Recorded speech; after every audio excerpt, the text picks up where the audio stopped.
న్యాచురల్‌గా అందరికీ బాడీలో ఒక నార్మల్ పేస్ మేకర్ ఉంటుందండి. మన రైట్ ఏట్రియం అంటాము. దాంట్లో ఒక న్యాచురల్ పేస్ మేకర్ ఉంటుంది. గుండె నిమిషానికి 60-70 సార్లు కొట్టుకోవాలి అనేది ఆ పేస్ మేకర్ డిసైడ్ చేస్తుంది.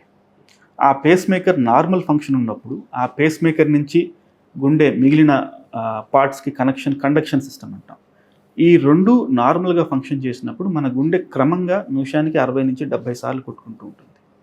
వయసు పెరిగే కొద్దీ కానీ, కొన్ని రకాల ప్రాబ్లమ్స్ వల్ల కానీ ఈ పేస్ మేకర్ ఫంక్షన్ వీక్ అవుతుంది. సో కండక్షన్ సిస్టమ్ కూడా వీక్ అవుతుంటుంది. సో వీటి వల్ల హార్ట్ రేట్ తక్కువ అవడం, ఇటువంటి సమస్యలు మనం చూస్తూ ఉంటాం. ముఖ్యంగా 2 రకాలు సిక్ సైనస్ అంటాం, ఇంకొకటి కంప్లీట్ హార్ట్ బ్లాక్ అంటాం.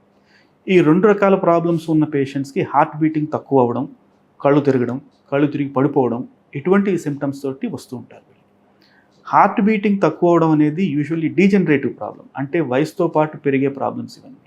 వీటికి మాత్రం మనం ఆర్టిఫిషియల్గా ఒక పేస్ మేకర్ పెట్టి ఆ హార్ట్ మళ్ళీ నార్మల్గా కొట్టుకునేలా చేయాల్సి ఉంటుంది. మీరు తీసుకునే అదే మందులు, అదే నాణ్యమైన మందులు మెడ్ ప్లస్ బ్రాండ్స్ పై సగం ధరకే.